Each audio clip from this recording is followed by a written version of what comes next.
Eh bien, bonjour tout le monde. Merci d'être présent à l'Église en chemin. Dimanche, le 11 août 2024.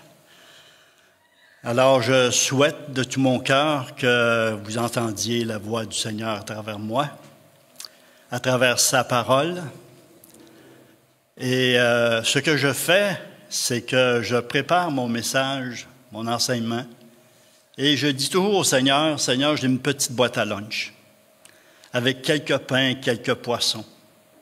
Mais pour nourrir tous ces gens et tous ceux qui nous suivent sur Internet, sur Facebook, sur YouTube, ça prend un miracle du Seigneur.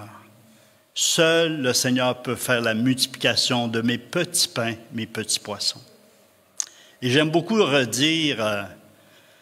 le Seigneur dit, « Mes brebis entendent ma voix et elles me suivent. » Et mon souhait, ma prière, c'est que vous puissiez entendre la voix du Seigneur aujourd'hui. Il y a peut-être des choses que vous allez entendre aujourd'hui qui vont peut-être toucher votre cœur, vos émotions. Peut-être vous ne serez pas d'accord. Toutes sortes de choses qui peuvent être dites. Mais que le Seigneur puisse porter dans votre cœur la semence qui pourra porter fruit dans la bonne terre. Et s'il y a du fruit, le Seigneur sera glorifié. Alors prions. Seigneur, je me tiens ici debout devant cette assemblée et surtout devant toi. Et je demande l'aide de ton esprit afin de pouvoir partager ce que tu as déposé sur mon cœur. Que ta parole puisse trouver un chemin dans les cœurs de tous et chacun. Et qu'elle puisse trouver le chemin de la bonne terre pour porter plus tard du fruit, afin que tu sois glorifié. Seigneur, ma prière, c'est que tu puisses faire entendre ta voix à travers ma voix. Qu'on puisse entendre ta parole. Ajoute ce que tu veux, retranche ce que tu veux. Accorde-moi ta grâce d'enseigner cette parole avec humilité. Merci Seigneur. Amen. Alors aujourd'hui, le titre de mon message, c'est « Garde ton cœur ferme aux attachements de la foi » ou bien au fondement de la foi. La foi, c'est quelque chose de très important. Tout le monde a la foi. Même les athées ont la foi. Ils ont une mesure de foi pour croire à l'athéisme, pour croire qu'il n'y a pas de Dieu. Mais chaque personne, chaque créature ont reçu de la part de Dieu une mesure de foi. Et cette foi, eh bien, elle se nourrit soit par la parole des hommes ou soit par la parole de Dieu. La parole de Dieu nourrit cette foi afin que cette foi puisse poser des actions d'obéissance au Seigneur, de marcher avec lui dans ce qu'il demande. Un jour, deux capitaines sont en discussion sur leur radio. Il est 3 heures du matin. Il y a un grand brouillard épais sur la mer. Le premier capitaine a vu sur son radar un navire qui fonçait sur lui. Alors, il parle au capitaine et lui dit gentiment, « J'ai vu sur mon radar que ton navire fonce sur moi et je te demande de changer la direction de ton navire car tu fonces directement sur moi. » L'autre capitaine lui répond, « Non, il n'y en est pas question. Je garde mon cap devant. Je garde mon cap droit devant.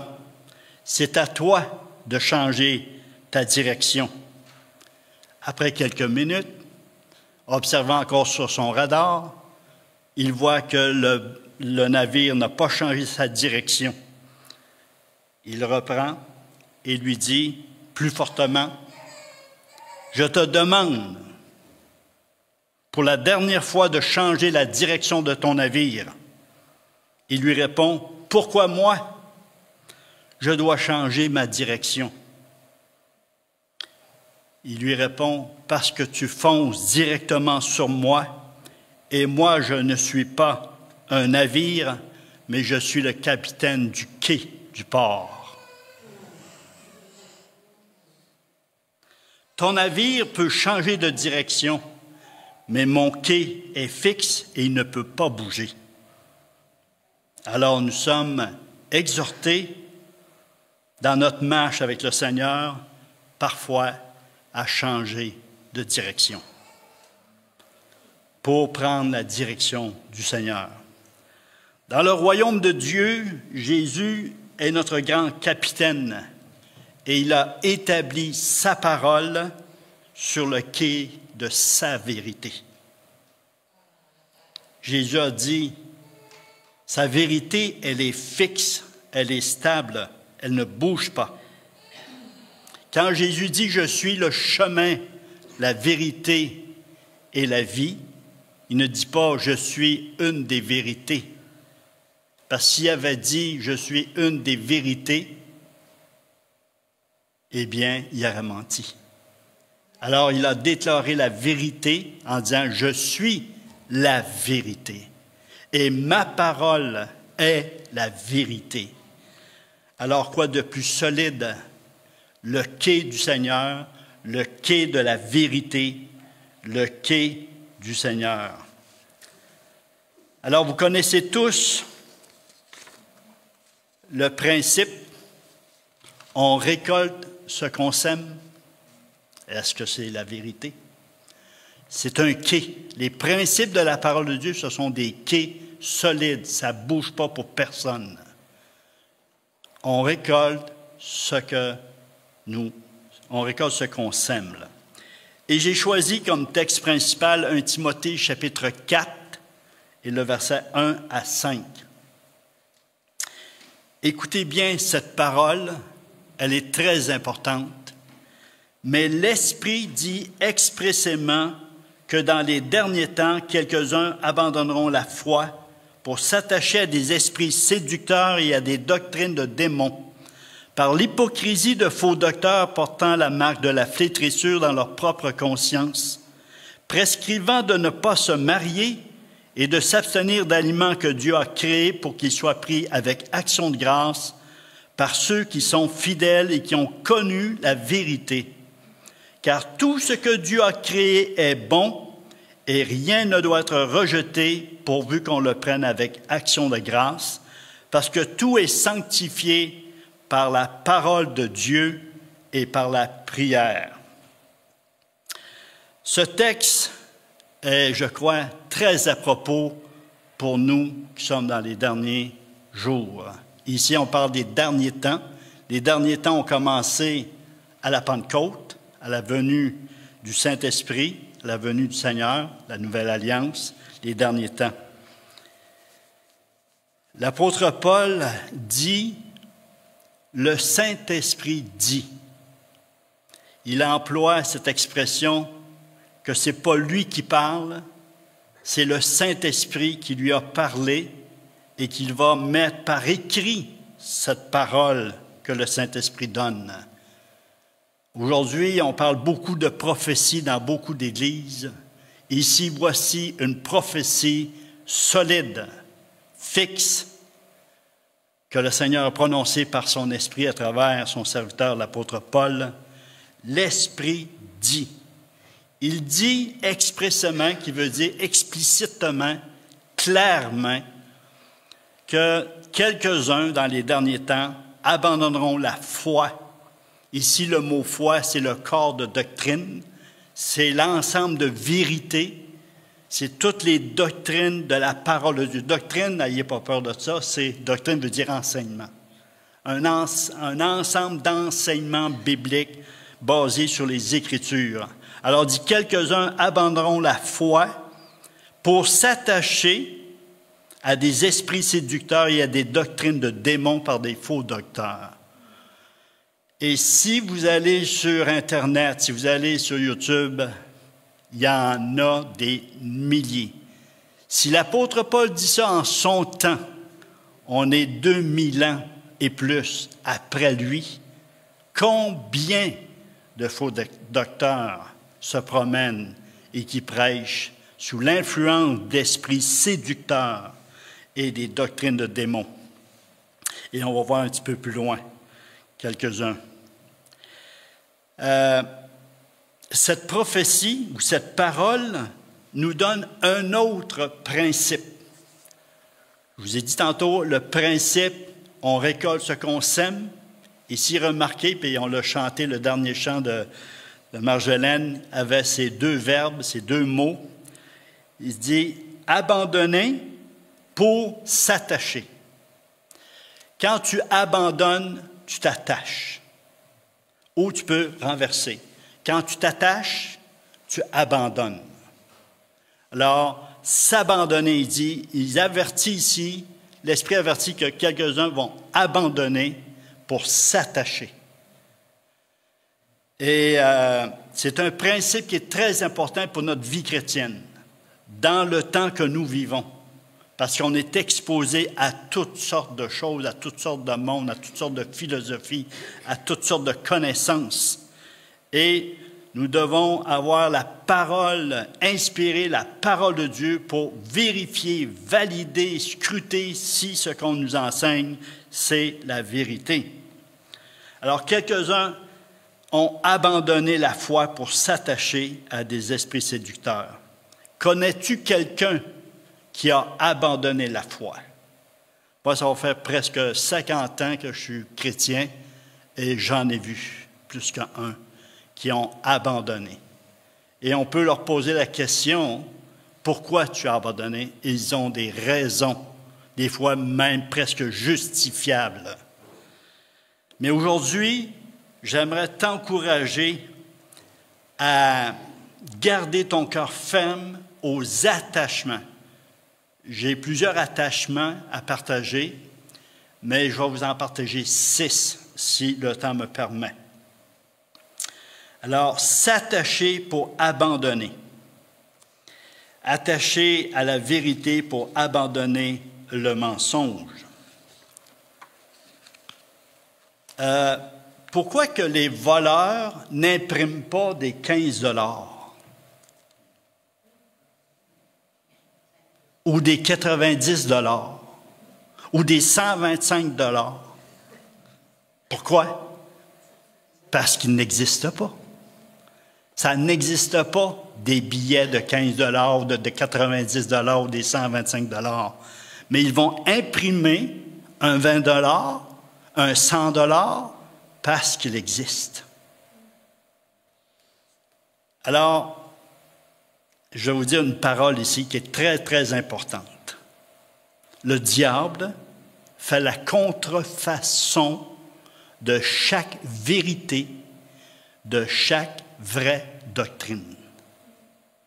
Toute vraie doctrine, toute vérité, il a réussi à faire une contrefaçon. Il ne fera pas une contrefaçon de quelque chose qui est faux. Il va faire une contrefaçon de ce qui est vrai. Et je me souviens, dès le début de ma vie chrétienne, moi, je croyais beaucoup à la réincarnation. La réincarnation, c'est une doctrine très populaire dans beaucoup de religions. Beaucoup de monde croit à la réincarnation. Et j'ai cru à cela pendant des années. J'en ai parlé autour de moi, de cette doctrine. Et, à un moment donné, j'ai eu un blocage. Je ne pouvais pas aller plus loin que ma 6e vie. Je leur disais, je suis rendu à ma 6e vie, je suis rendu à ma 6e vie. Pourquoi je n'arrive pas à ma 7e? Chiffre 7, chiffre parfait. La vie parfaite, ça n'existe pas dans le royaume des ténèbres. Il bloque à 6. Alors, lorsque je suis devenu chrétien, on m'a donné un verset. Hébreux 9, 27. Il est réservé aux hommes de mourir une seule fois, après quoi vient le jugement. Et si vous voulez avoir un autre verset, Job 14, 14. Si l'homme pouvait revivre, il y aurait de l'espoir. Alors, à partir de ce verset-là qu'on m'a donné, la réincarnation a tombé à terre. Elle s'est écroulée dans ma vie. Plus jamais j'ai cru à la réincarnation. Pourquoi? Parce qu'ils m'ont parlé de la contrefaçon de la réincarnation. Savez-vous c'est quoi? La résurrection. La parole de Dieu nous parle de résurrection, ne nous parle pas de la réincarnation. La réincarnation, on va revivre avec un corps parfait, avec une nature parfaite. Et c'est la parole qui déclare cela. Alors, j'ai abandonné le mensonge de la réincarnation pour m'attacher à la vérité de la résurrection.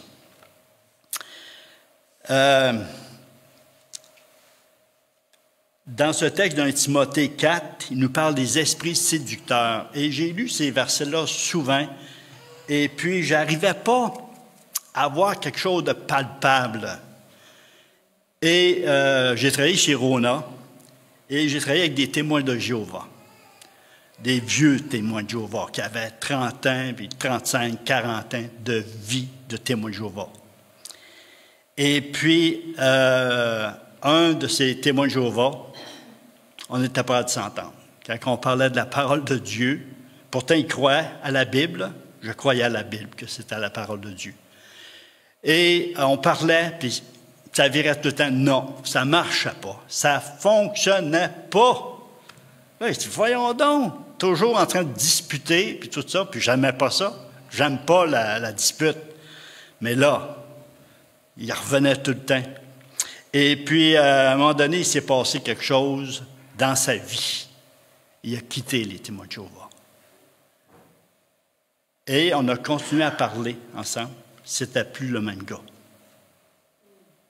Je parlais avec lui comme avec n'importe qui parmi vous. Il dit, voyons, qu'est-ce qui s'est passé? Et cette semaine, j'ai compris pourquoi c'était comme ça. C'est que lui avait une doctrine de démon. Il était influencé par un esprit séducteur et il avait été enseigné par des faux docteurs, des faux enseignants. Lui, il gobait toute la tour de garde, il en mangeait à tous les jours. Je le voyais s'asseoir là, au dîner, là, la tour de garde. Je dis, pourquoi tu ne lis pas la Bible? Ah, c'est compliqué, on a des maîtres qui nous enseignent par la tour de garde. Ah, OK. Et puis, ça a été différent après. Pourquoi? Il est sorti des témoins de Jéhovah et l'esprit séducteur s'est retiré de lui. Il était devenu lui-même et on pouvait parler l'un et l'autre. Pourquoi? Parce qu'il disait que Jésus-Christ n'était pas 100% Dieu. Moi, je disais Jésus-Christ, c'est 100% Dieu. Mais lui, il était capable de le croire. Et ensuite, le Saint-Esprit, il est 100% Dieu. Parle-moi pas du Saint-Esprit, c'est quoi ça? Mais un coup qu'il a été libéré de cet esprit séducteur, ça a changé. Alors, j'aimerais vous partager 6 attachements indispensables à notre vie chrétienne, à notre marche avec le Seigneur. Et le premier attachement, c'est Actes 11, 19 à 23. Je vais lire quelques versets. Et c'est le premier attachement. C'est dans un contexte de... il y avait eu la persécution à Jérusalem. Les chrétiens ont été dispersés. Ils ont commencé à annoncer l'Évangile un peu partout. Aux Juifs, premièrement. Puis après ça, il y en a qui étaient plus zélés. Alors, ils ont commencé à annoncer l'Évangile aux Grecs.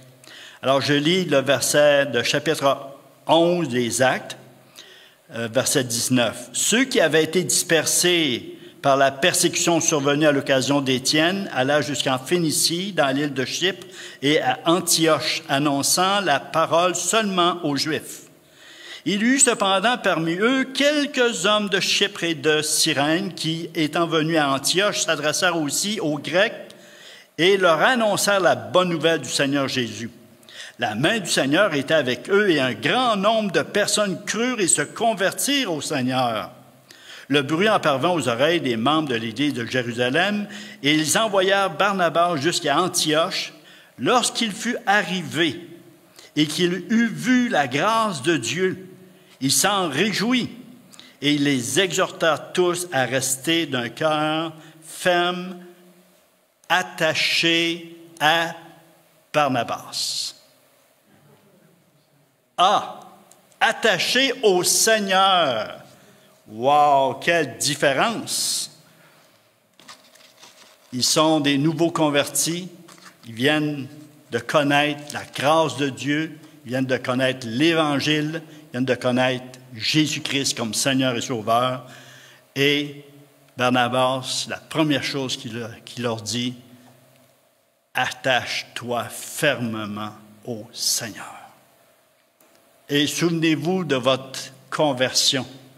Les premiers temps, c'était le Seigneur, c'était Jésus. En tout cas, c'était mon cas. Je parlais de Jésus à tout le monde. Et puis, j'aimais le Seigneur. Puis, j'avais soif de la parole. Puis, tout ça, c'était merveilleux. J'étais attaché au Seigneur. On riait de moi, on se moquait de moi. Je m'en foutais. J'avais trouvé la paix. J'avais trouvé le prince de la paix qui m'a donné sa paix. Attaché au Seigneur. Lorsque l'apôtre Paul et son équipe ont annoncé l'Évangile aux pécheurs de la ville de Thessalonique, un certain nombre se sont convertis. Que font-ils?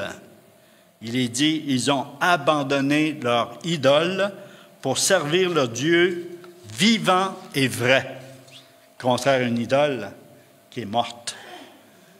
Alors, ils se convertissent et ils s'attachent au Seigneur, ils abandonnent leurs idoles pour croire, pour suivre le Dieu vivant et vrai. Vous savez qu'est-ce qu'une idole? Une idole, c'est quelque chose ou quelqu'un, ça peut être une personne, ça peut être quelque chose dont ça devient la priorité dans ta vie. Tu es prêt à dépenser pour cette chose. Tu es prêt à donner beaucoup de temps, une grande affection. Tu en parles autour de toi. Tu es prêt à investir, à sacrifier pour ton idole. Mais ici, ces nouveaux chrétiens ont abandonné leurs idoles pour servir le Dieu vivant et vrai. Et je pourrais faire le tour ici, dire, est-ce que tu as abandonné tes idoles lorsque tu es venu au Seigneur?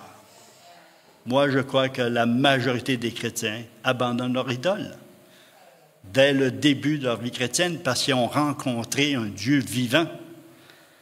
Et les idoles, là, c'est à nous de les identifier.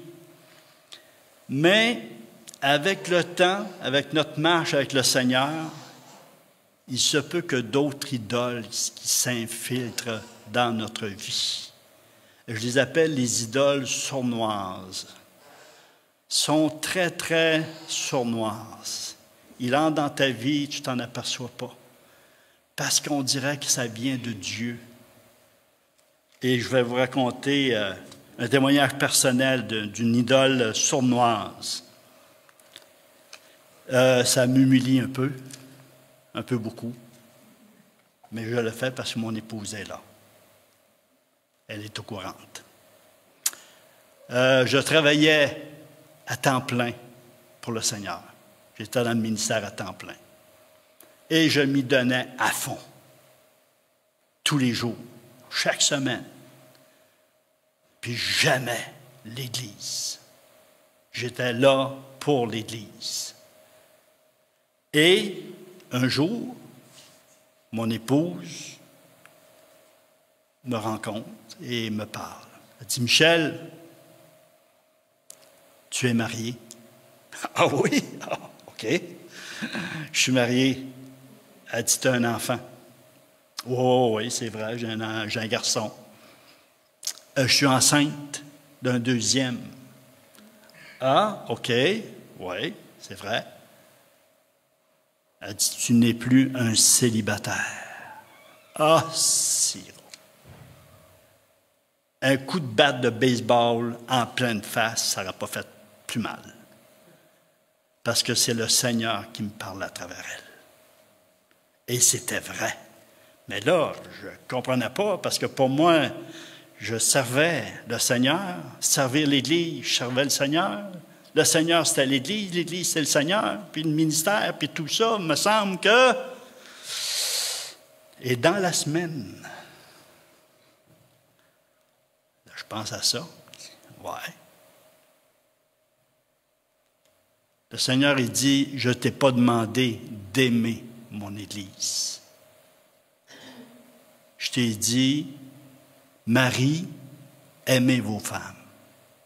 Marie, Michel, aime ton épouse Denise. C'est ça que je t'ai demandé. Je t'ai pas demandé d'aimer mon Église.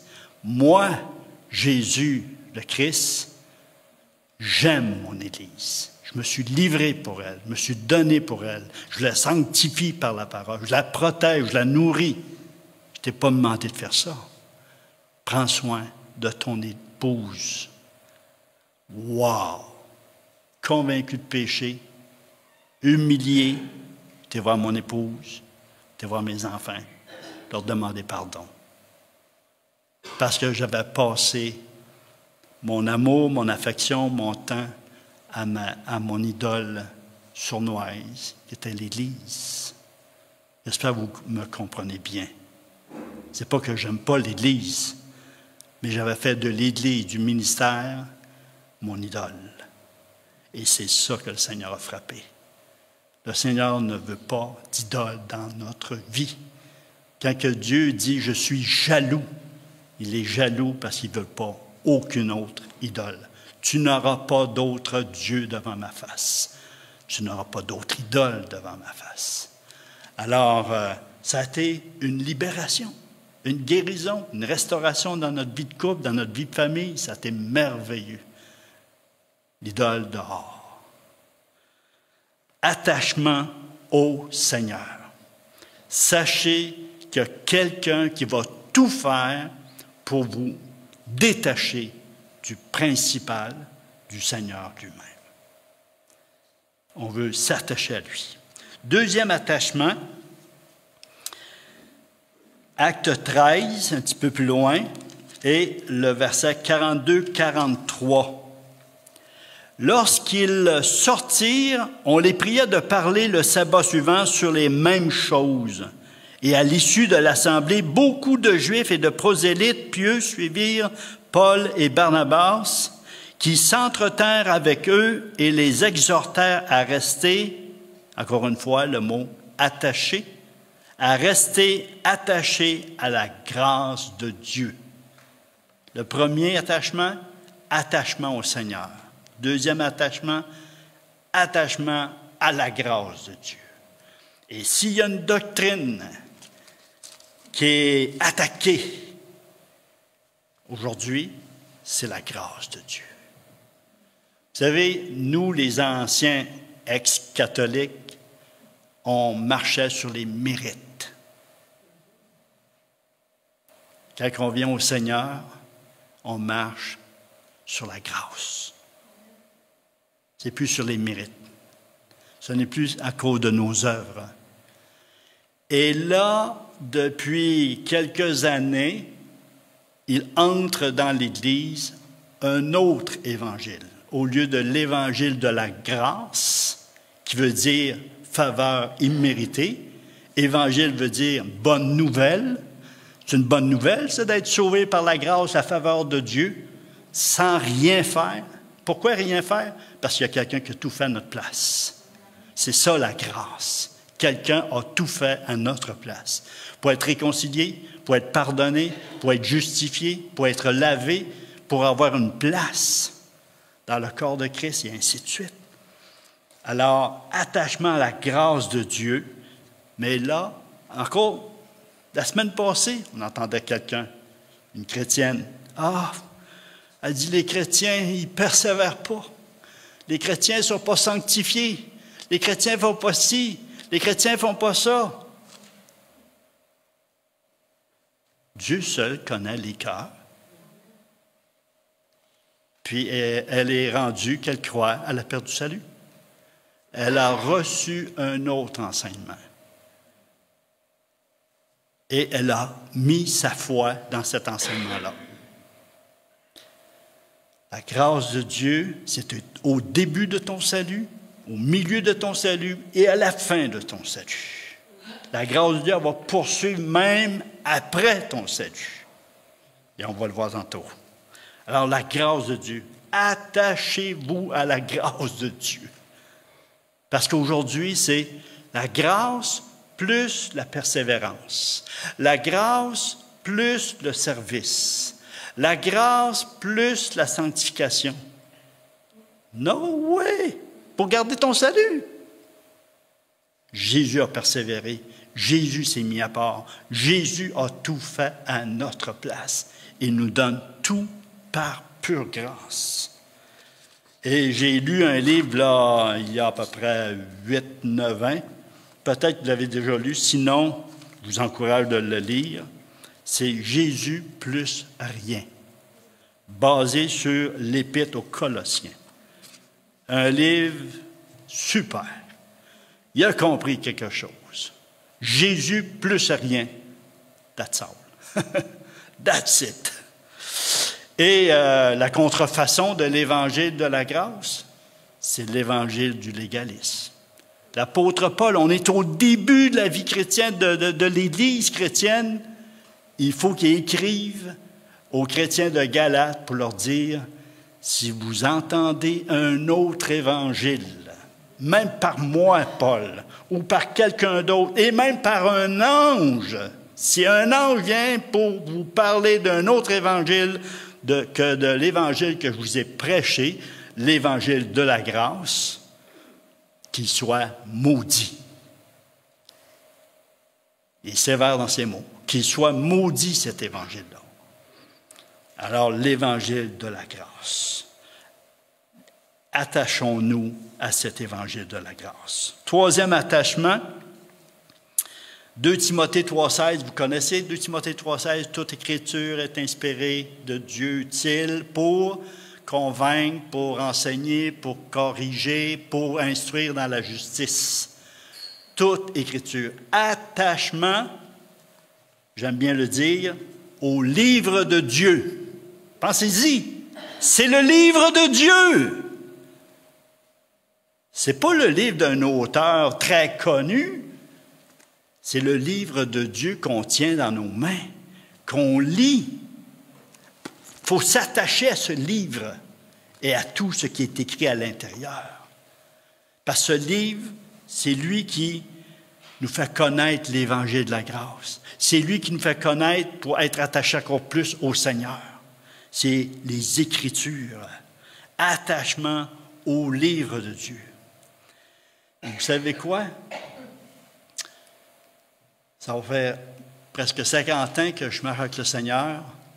Et des fois, on peut prendre ça comme solide. C'est solide. Ça, 50 ans avec le Seigneur. Là. C'est une minute, là. Ça ne se renverse pas de même. Une habitude. Une bonne habitude. 50 ans que tu fais la même chose. Cette habitude-là est solide comme du roc. J'ai appris dernièrement que même une habitude, une bonne habitude de 50 ans peut être renversée par une autre habitude.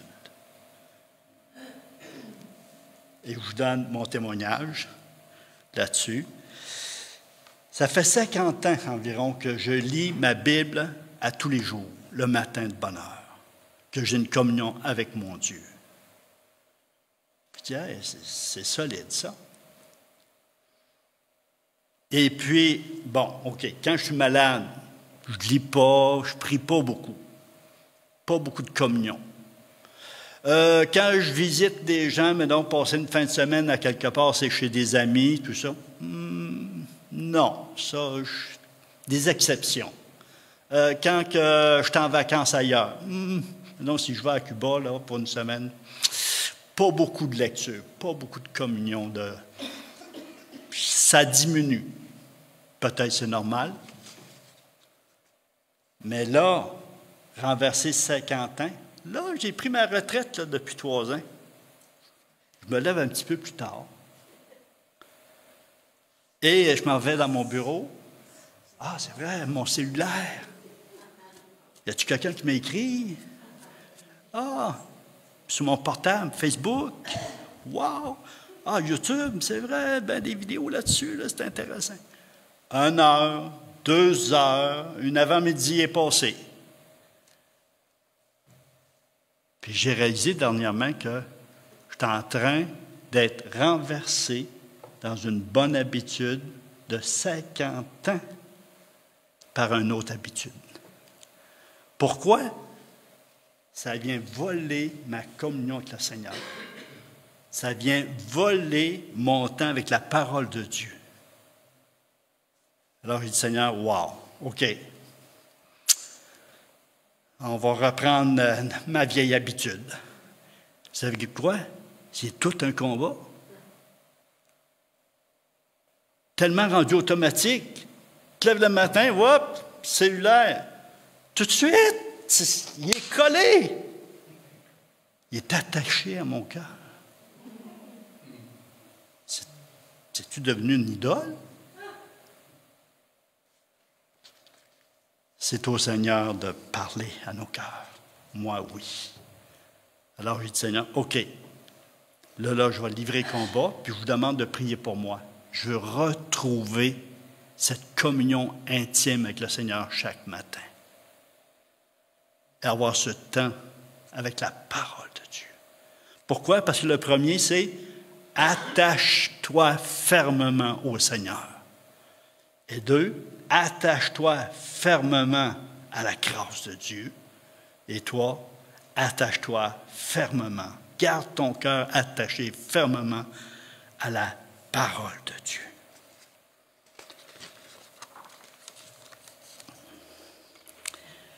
Et lorsque je préparais cela, il y a un texte qui est venu. C'est Marc 1, on ne l'a pas sur le tableau. Marc 1, 35 à 39. Jésus se leva de bonne heure pour prendre un temps à part dans un lieu silencieux pour avoir un temps avec son Père. Et si Jésus prenait un temps à part avant d'enclencher dans le ministère, de servir son Père, eh bien, d'autant moi ou chacun de nous avons besoin de ce temps-là. Et Jésus va dire, ses disciples cherchent, où étais-tu? Ainsi de suite. Puis Jésus dit, c'est pour cela que je suis sorti, pour prendre mon temps avant de rencontrer ces gens que je vais rencontrer, avant de prêcher la parole de Dieu. Alors, Jésus, c'est notre capitaine, c'est notre exemple, c'est notre modèle. 4e attachement. Celle-là est bonne. Celle-là, sont toutes bonnes, mais celle-là, là, un mets succulent. Jean chapitre 4, le verset 31 à 34, 4e attachement. Pendant ce temps, les disciples le pressèrent de manger, disant, « Rabbi, mange !» Mais il leur dit, « J'ai à manger une nourriture que vous ne connaissez pas. » Les disciples se disaient donc les uns aux autres, « Quelqu'un lui aura-t-il apporté un dessert à manger? » Jésus leur dit, « Ma nourriture est de faire la volonté de celui qui m'a envoyé et d'accomplir son œuvre. » Ma nourriture est d'accomplir la volonté de celui qui m'a envoyé et son œuvre. Alors, 4e attachement, attache-toi à la volonté de Dieu. Attache-toi aux mets du roi sur sa table. Les mets du roi sont succulents sur sa table, la table royale. Il nous invite à manger sa nourriture. Ses disciples avaient mangé, puis ils voulaient qu'ils mangent. Il dit, non, non, non, moi je mange une nourriture que vous ne connaissez pas. Je mange la nourriture de mon Père, sa volonté.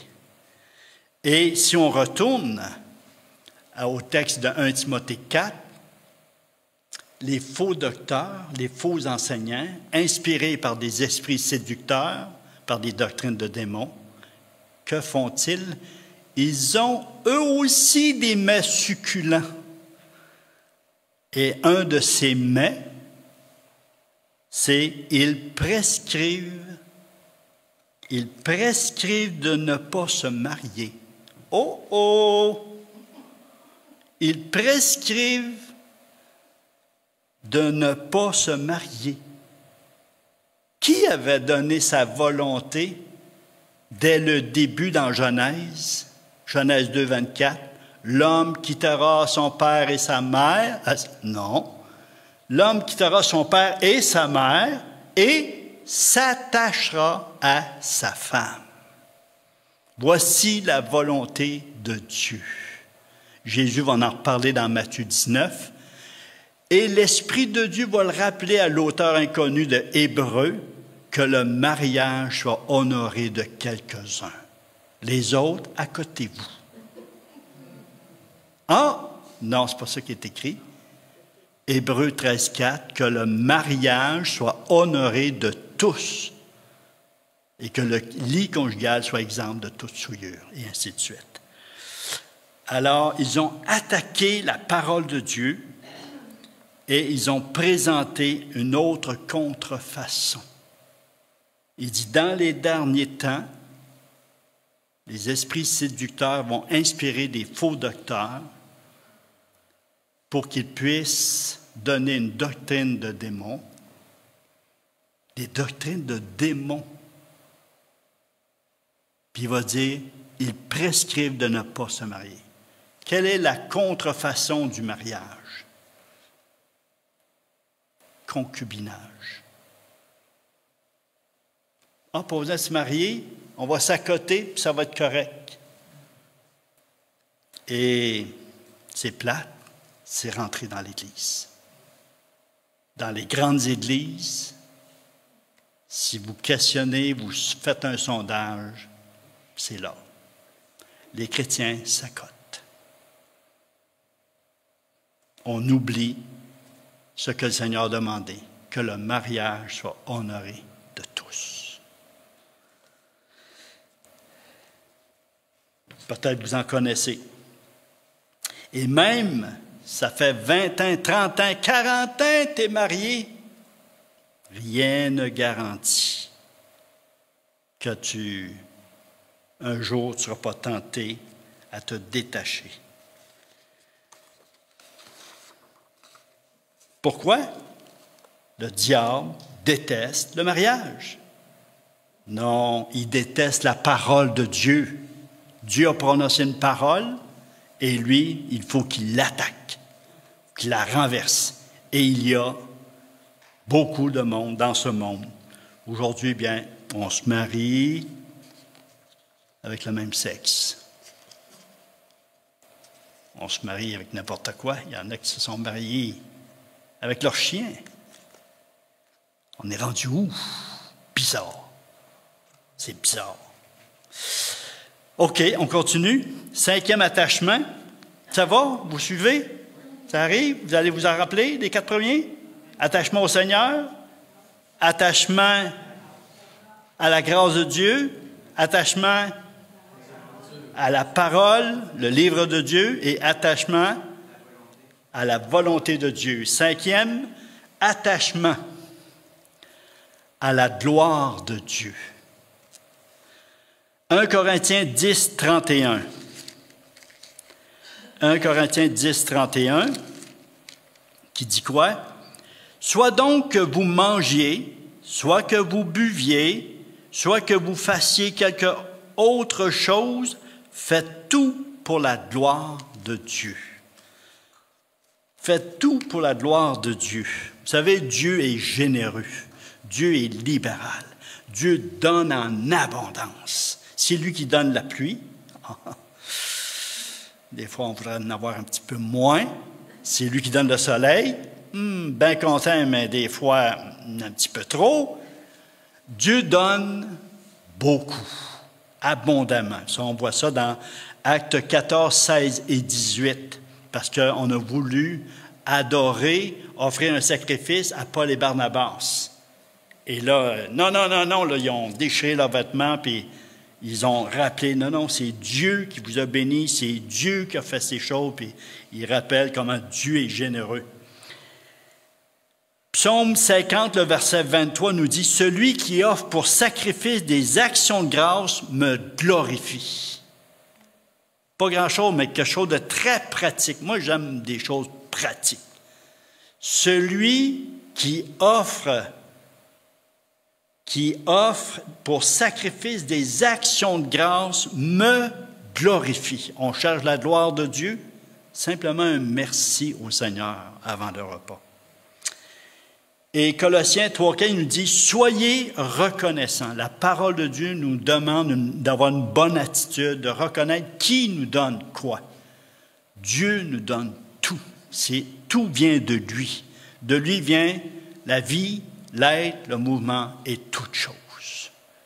Si on bouge, si on est en santé, ça vient de lui. On a de la nourriture, on a un toit, on a des vêtements, ça vient de lui. On reste dans un pays comme le Canada, le Québec, la province, on a une maison, on a un logement, ça vient de lui. Tout nous vient de lui.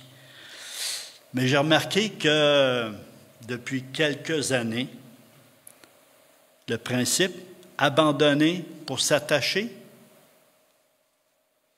chrétiens, famille chrétienne, jeunes, enfants, ados, adultes, personnes âgées, personnes en santé, personnes avec du travail, on oublie d'être reconnaissant à Dieu.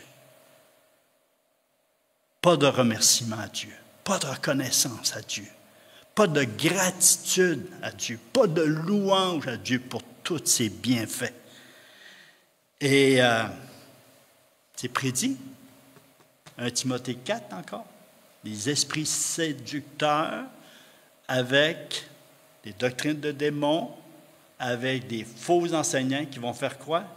Ils vont influencer. Voyons, c'est toi qui as travaillé pour ça, ce repas-là. C'est toi qui as travaillé pendant 25 ans pour avoir cette maison-là. Ben voyons donc, la voiture, c'est toi qui fais les paiements à chaque semaine, à chaque mois. On oublie que c'est Dieu.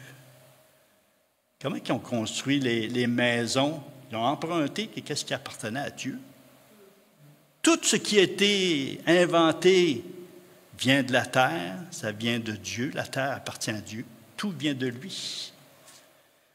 Alors, un autre attachement, l'attachement à la gloire de Dieu, s'attacher à la reconnaissance, s'attacher à la gratitude pour abandonner l'ingratitude. Et sixième, et le dernier, oui, voulez-vous le savoir? Revenez la semaine prochaine. Oh! Non, c'est mon frère Guy qui va prêcher dimanche prochain. Non, la sixième attachement, celle-là, c'est, je dirais, ma préférée depuis quelques années. Puis je la développe, je cherche dans la parole à nourrir cette nouvel attachement. Hébreux 8, 13, pour avoir un verset pour appuyer. Hébreux 8, 13, on aurait pu lire tout le chapitre 8 de Hébreux, mais ça prendrait trop de temps. On va lire seulement 8, 13. En disant, une alliance nouvelle, il a déclaré la première ancienne, or ce qui est ancien, ce qui a vieilli, est près de disparaître. La première alliance, puis la deuxième alliance, la nouvelle alliance. Attachement à la nouvelle alliance. Beaucoup de chrétiens, même j'écoute des prédicateurs, des pasteurs, puis nouvelle alliance, l'ancienne alliance, nouvelle alliance dans leur enseignement, continuellement. C'est incroyable. Mais le Seigneur est venu établir une nouvelle alliance. Et c'est à nous de découvrir c'est quoi la nouvelle alliance. Qu'est-ce que les Écritures disent par rapport à la nouvelle alliance? Parce qu'autour de la nouvelle alliance, il y a des nouvelles promesses. Puis aujourd'hui, tu entends des prédicateurs qui prennent des promesses à Israël puis veulent se l'appliquer à eux, à leur Église. Ça ne marche pas. Dieu ne répond pas à ça. C'est à Israël. Il en prend d'autres pour Moïse, je ne sais pas, pour David ou d'autres personnes. Ce n'est pas à nous qu'il adresse, mais il y a des nouvelles promesses dans la nouvelle alliance et les découvrir et s'en accaparer ou les prendre, s'en attacher, c'est merveilleux. Le Seigneur répond à ses promesses de la nouvelle alliance pour nous. Et je vous dis, c'est un combat. L'ennemi ne veut pas qu'on entre dans la nouvelle alliance. Il veut nous garder ignorants de la nouvelle alliance. Il veut nous garder aveuglés de la nouvelle alliance. Mais le Seigneur veut dire, non, découvre-les, c'est pour toi, c'est pour mon Église. Et ça libère chaque chose de la nouvelle alliance, ça libère. Et je vais vous en nommer quelques-uns, puis je vais terminer avec cela. La nouvelle alliance, premièrement, l'alliance elle-même, elle est nouvelle. On a un Jésus qui est appelé second Adam. Jésus, c'est le nouvel Adam. Tu as Adam, le premier Adam, et Jésus, le nouvel Adam. Ça veut dire beaucoup. Tout ce qui vient du premier Adam, nature pécheresse. Tout ce qui vient du nouveau Adam ou du second Adam, nouvelle naissance, nouvelle vie, nouvelle nature, nouvel homme, nouvelle grâce, nouveau. Tout est nouveau partant de Jésus. Jésus, c'est le nouveau médiateur. Jésus, c'est le nouveau agneau. C'est le nouveau chef de l'Église. L'Église, c'est le nouveau peuple de Dieu. Ce n'est pas Israël, le nouveau peuple de Dieu. Parce que je ne me ferais pas aimer là. Mais c'est l'Église qui est le nouveau peuple de Dieu, qui comprend les Juifs, les Hébreux, n'importe qui de toutes les nations font partie de ce nouveau peuple de Dieu. Il y a la nouvelle naissance. Nous sommes devenus des nouvelles créatures. On est des nouveaux sacrificateurs. Nous avons des nouveaux sacrifices. Nous avons même un nouveau parfum. Les madames, un nouveau parfum. On peut offrir au Seigneur un nouveau parfum. Puis il y a des références à tout ça. Il y a un nouveau commandement sur l'amour, nouvelle promesse, nouvelle circoncision. Et pour finir, on va avoir un nouveau corps. Ça, malheureusement, on a le vieux corps encore, qui est malade, qui est fatigué, qui est faible, qui est ici, qui pogne des virus, puis ainsi de suite. Mais le Seigneur nous promet un nouveau corps. Pourquoi un nouveau corps? Parce qu'il dit qu'il va créer une nouvelle terre, des nouveaux cieux. Ça prend un nouveau corps pour habiter là-bas. Sans nouveau corps, sans nouvelle naissance, tu ne pourras pas aller habiter sur la nouvelle terre et des nouveaux cieux. Et quand il y a eu l'éclipse, la grande éclipse, là, les gens étaient merveillés, ils n'ont rien vu encore. C'est plein de pollution, de débris dans l'espace. Le Seigneur dit qu'il va créer des nouveaux cieux. Et parce qu'on a un nouveau corps, on va pouvoir voir des choses extraordinaires. Ce qui nous attend est glorieux et merveilleux. Continuons à nous attacher à ces choses qui sont tellement vivifiantes. Que le Seigneur vous bénisse abondamment. Méditez, réfléchissez sur ces 6 attachements et continuons ensemble en tant qu'Église à nous attacher à sa parole. Amen. Amen.